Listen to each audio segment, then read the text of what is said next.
Londres 38 fue un centro de detención desde el mismo 11 de septiembre hasta, creemos, 1975. Incluso desde la detención de las personas se produjo como una lucha por señalar el lugar y ya a partir del 2010 este sitio se abrió a la comunidad como un espacio de memorias. Este es el segundo piso. Nosotros estamos aquí. Bueno, nosotros como Londres 38 organización buscamos transmitir las memorias del pasado, pero resignificadas en el presente. Es que se produzca el vínculo, la conversación entre las luchas actuales con las memorias de lucha del pasado. Londres 38 ha desarrollado distintos proyectos que permitan utilizar los archivos, los testimonios, el archivo digital en otras formas de exposición de esas memorias. Trazos de Memoria es un ejemplo de eso y que además permitan impulsar un debate crítico en torno a ellas, que puedan involucrar a nuevos actores y también a personas jóvenes. Es por eso que la mayoría de las personas que ilustraron el Trazos 1 son menores de 30 años. Es importante entender esas vidas y esas biografías como parte de una experiencia colectiva. Y eso se entiende mejor cuando uno conoce quiénes eran, qué representaban, a qué organizaciones sociales, políticas, culturales pertenecían y cuáles eran los proyectos de vida que cada uno de ellos tenía. Cuando uno conoce eso, se comprende que esos proyectos no eran proyectos individuales, eran proyectos colectivos y que por lo tanto la represión, cuando los golpeó, cuando los detuvo, torturó y asesinó, no estaba golpeando solo a esas personas tomadas como individuos, sino que justamente lo que querían destruir eran esos vínculos, esas organizaciones, esos proyectos. Y Trazos de Memoria ha tomado esa experiencia. Trazos de Memoria 1 explora múltiples formatos. Generamos la idea finalmente de hacer un trabajo que nos iba a permitir tener ilustraciones, audio, generar un libro, postales que se reparten en la casa y que incluye como el centro de este trabajo la ilustración animada. Y para eso nos valimos de ciertos referentes, dentro de los cuales están los motion comics, ¿cierto? Y un trabajo holandés que se llama Escondidos como Ana Frank, donde explora, ellos también cuentan historias de personas que se escondieron durante el régimen nazi en Holanda y que tienen esta lógica de la narración de la persona grabada en un audio y que está acompañada con ilustraciones. ¿Puede pensar como en testimonios que tengan esa diversidad? Un poco lo que fue la primera... Sí, pues, sí, claro, que tenga un relato mayor. Claro. En Trazos de Memoria nosotros buscamos privilegiar la narración por sobre los otros elementos. La narración es la parte central, medular, y lo demás lo acompaña, es decir, es refuerzo de lo que uno está escuchando, al mismo tiempo que la música y los efectos de sonido. Creemos que es importante poner el foco ahí, porque lo más potente que tenemos es el testimonio mismo y la voz del testimoniante. Me enrolé en el movimiento de resistencia siendo chica, tenía 16 años. Era un momento difícil para el país porque todo estaba desarticulado. Fue mi hermano menor el que me hizo el primer contacto con los compañeros del MIR, en la zona sur de Santiago. Juanita, te quería preguntar qué significaba para ti ser parte de la resistencia a tan corta edad. Yo cuando pienso en eso, pienso en la necesidad que vimos, porque éramos varios, que vimos de decir y hacer algo por todo lo que estaba pasando, porque alrededor nuestro había habido mucho dolor, mucha gente detenida, mucha gente que no se sabía dónde estaba y que había que hacer algo, había que decirle a las personas que estaban viviendo la represión, que no estaban solos, y por otro lado decirle a la dictadura que no iba a ser tan fácil tampoco. Claro. Tal vez como niños no fuimos tocados mayoritariamente, masivamente como los otros compañeros o otras compañeras, pero nosotros entendíamos que teníamos que hacer algo. Era un deber, yo creo. Ahora te voy a mostrar unos dibujos de acuerdo como a las narraciones que me pasaron los chicos. Ah, ya. Para preguntarte algunas cosas igual, porque esto yo lo hice como en base a mi imaginario como cultural de lo que yo tenía en esa época, pues yo no vivía, como lo que me han contado, lo que he leído, claro, lo que he investigado. Sí, claro. Tú empiezas a narrar de que, por ejemplo, no tenían bien conceptualizado el tema de la moral, pero algo había que hacer. Entonces intenté ver como una discusión entre niños, como qué es lo que hacían, y se deciden como por utilizar como crayón, como si fuera una especie como de el arma que tienen en el momento. Ah, claro, como un pez y una bala. Claro, sí, como metafóricamente pareciera como una bala. Sí. Ahora te quería preguntar, en estos años, por ejemplo... Pero nosotros usábamos jumper. Claro. Y algunas veces usábamos unos delantales cuadrillé azules encima, porque a veces no teníamos la camisa blanca, entonces nos camuflábamos con el delantal. Claro. Claro. Aquí organizando algunas acciones, ¿cachai?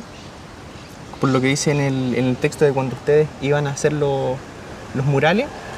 Se viene es como de ahora, nosotros pusimos ya viene el contragolpe. Ah, ya viene. Ya viene, así como espérenlo, ya viene. Claro. Algunos rayados o acciones de propaganda armada se hicieron en pleno toque de queda, desafiando totalmente la represión y burlándose de la dictadura y burlándose de su toque de queda, burlándose de su estado de emergencia y de todo su destacamento puesto en las calles, armado hasta los dientes, que te aparezca un rayado de esto. Claro, era como... Es una burla. Es una burla a las narices. Eso es un bofetón. Sí, claro. Bueno, Mario, mira, lo primero que a mí me gustaría cachar para poder yo hacer como un dibujo que se parezca mucho a lo que tú viviste, es que me contís cómo se veía ese día, cómo era el aspecto, ¿cachai? De ese día, el aspecto físico y también emocional. Del día mismo no te podría decir mucho, porque como estábamos encerrados, la situación ahí era, el día y la noche era casi lo mismo, el Estadio Chile, digamos. Lo que te podría contar es decir, la tensión y el miedo que había al interior. Porque los que habíamos llegado ahí éramos de diferentes lugares. Yo me habían tomado detenido en el cordón de Piñamaquena, en la empresa Tisol, pero vi que había gente que eran profes y estudiantes de la Universidad Técnica. Llamaron en algún momento por los parlantes de los profesores universitarios extranjeros y se escuchaban los gritos en inglés, en francés, en español, gritando, pidiendo ayuda, socorro. Y después llamaron a los profesores universitarios chilenos y fueron mucho menos, digamos, sabiendo de lo que le había pasado a los extranjeros. Imagínate qué iba a pasar con los chilenos. Entonces, en algún momento también alguien trató de quitarle el fusil a un soldado, le sacaron la mugre y se escuchaban gritos. Entonces, sabíamos que se iba a pasar mal. Y por dentro estaba como oscuro, así sombrío. Sombrío, sí, la luz no había nadie jugando, y además estaba lleno la galería de espaldas a la Alameda, la galería de espaldas al otro lugar, digamos, la cancha estaba llena de gente, había mucha gente, y por todos lados había militares armados. Entonces tú te das cuenta que había que tener mucho cuidado con lo que uno hacía o decía, porque la cosa era peligroso, digamos, hacer algo.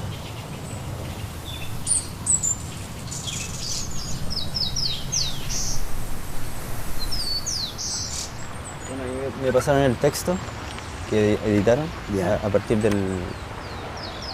la entrevista que le hicieron, el testimonio, y me dijeron que interpretara más o menos las escenas que me llamaron la atención, como para graficarlas, como para ilustrarlas. Fueron la del trolebús, que cuando no encontró en qué se podía ir y se fue colgado en el trolebús porque iba repleto. Esa escena me llamó mucho la atención y me pareció bien bonita como para graficarla. Y bueno, yo me tuve que imaginar más o menos las escenas, todo de la época, y buscar algunas fotos como para ubicarme un poco en el contexto. ahí para que también me ayude con los dibujos que le voy a mostrar. Ya. Yo no lo conocía, así que hice cualquier monito que hice, como si tenía el pelo un poco largo, porque en esa época Usaba era el como pelo que un todo el poco mundo largo, tenía sí. patillas y... Sí, patillas, el pelo largo, yo lo tenía largo. ¿Sí? Más o menos como Y eso. el rostro no está muy distante, yo era con cara de niño, medio de adolescente. Súper joven, ¿no? Yo tenía 23 años. Súper joven. Claro. Bueno, ahí va colgado del parachoque. Ya. Ahí. A ver cómo te quedó eso. Ahí va colgado el parachoque. Ahí está el foco, claro.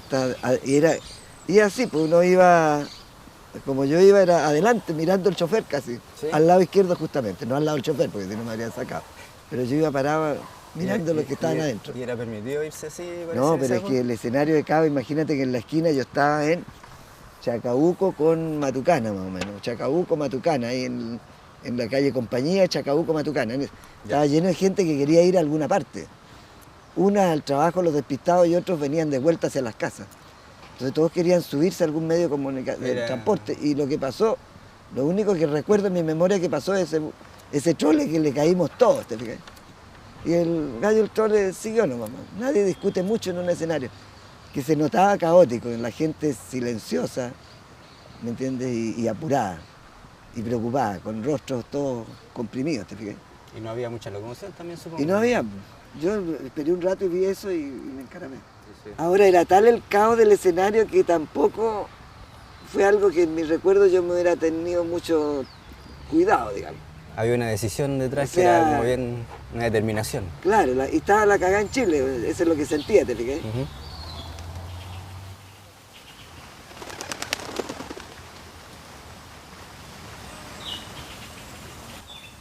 Cuando yo escuché esta historia en trazo, la encontré una historia muy tierna y eso hizo que me llamara mucho la atención y yo escogí esta historia.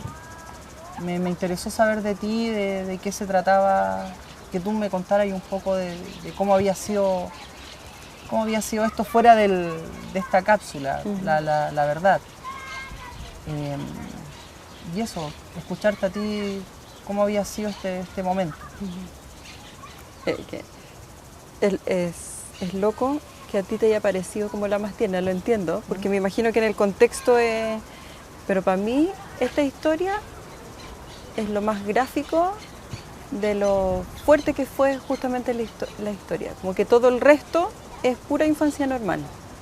Y esto, papi, grafica lo fuerte de la desaparición. En una súper cortito, súper de algo que podría ser súper irrelevante, como que un gato va y vuelve, las mascotas pasan. Claro. Pero al revés tuyo, para mí es gráfico de lo duro que fue. Oye, con respecto al lugar, ¿me podrías contar cómo era la entrada de tu casa? ¿Cómo fue ese momento en que tu mamá te dice y cómo era la casa? ¿Cómo era la entrada de la casa? Como los edificios, como desde arriba. Y esto era entonces así. Ibas por la escalera interior y llegabas a la puerta del departamento. Ya, entras, ¿cierto? Y esta puerta, este umbral que va a dar la luz, no, ya no va a ser con escalera. Tú corriendo ya, directo hacia una puerta. Ya llevaba varios meses fuera de la casa sin ver a mi madre.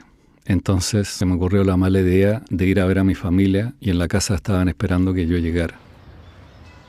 Oye, Oscar, y cuéntame como un poco para entender así más visualmente, ¿qué es lo que viste cuando llegaste a tu casa?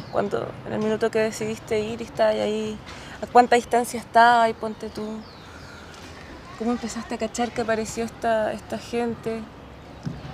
Sí, bueno, primero me vine en micro, obviamente en esa época nadie tenía auto, menos yo. Y me bajé en la esquina, la casa de mi madre estaba en una esquina a una cuadra de donde yo me bajé en la micro. Y a pesar de que iba un poquito temeroso de que pudiesen estar en la casa, empecé a acercarme y a medida que me iba acercando me di cuenta de que había un par de autos raros. En esa época tampoco había muchos autos. y de lejos me dio la impresión de conocer al tipo que estaba ahí, que efectivamente lo conocía. Y seguí caminando, pensando que solamente era mi paranoia post-golpe. Había sido recién el golpe, o sea, habían pasado 4 meses del golpe. Entonces, quizás fueron un par de veces a mirar, a dar vueltas, y justo la mala suerte que yo, porque tampoco yo era un dirigente, y sobre todo que los que eran dirigentes no se iban a la casa de su mamá, se iban a otro lado. Entonces, bueno, yo creo que fue coincidencia también. Sí.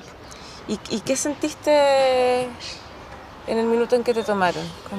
¿Cómo fue ese proceso así? Me dio mucho susto, y susto que me ayudó para salir rajado corriendo. Tú sabes que cuando uno le da susto le llega la adrenalina a todos lados. Y claro, quedé muy nervioso. Además que tampoco tenía mucha experiencia después ya tuve más, pero en esa época no tenía mucha experiencia. Así que nada, pues me asusté mucho y me dio mucho miedo.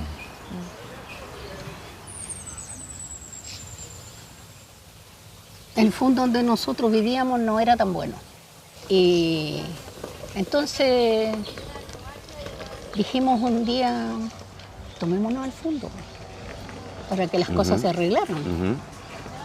Y organizamos primero entre los campesinos, hasta que un día ya se le dijo al patrón que él podía retirar todas las cosas que tenía en su casa, pero que esa ya no era más su casa. Nosotros teníamos colaboración de gente del MIRSI, que ellos nos ayudaban, porque solo nosotros no hubiéramos podido. Y ellos nos llevaron la idea del mercado. Del matadero. Porque ese matadero estaba abandonado, ahí ya no se mataban animales, ese mercado, o sea, ese matadero estaba tirado ahí nomás. Entonces, dije, ¿qué les parece si se hace un mercado de los campesinos?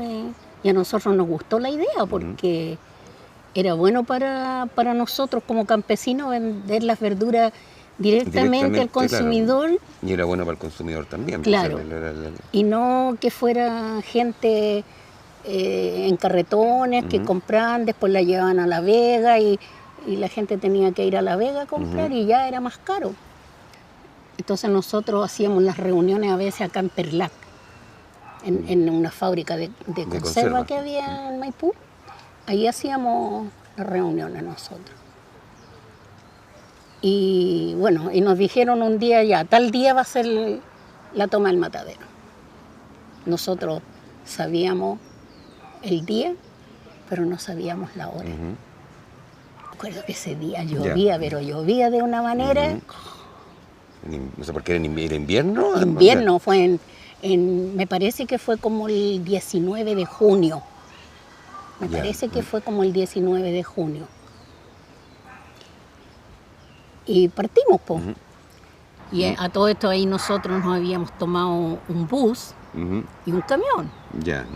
Teníamos un bus adentro, que el bus nos servía de salón de reuniones. ¿Lo tenían adentro del matadero? Adentro, sí. Era como un galpón nomás. Es súper grande, súper grande el galpón. Entonces, ya nosotros en la noche nos fuimos. Eran campesinos de varios fundos, Y partimos, hicimos la toma.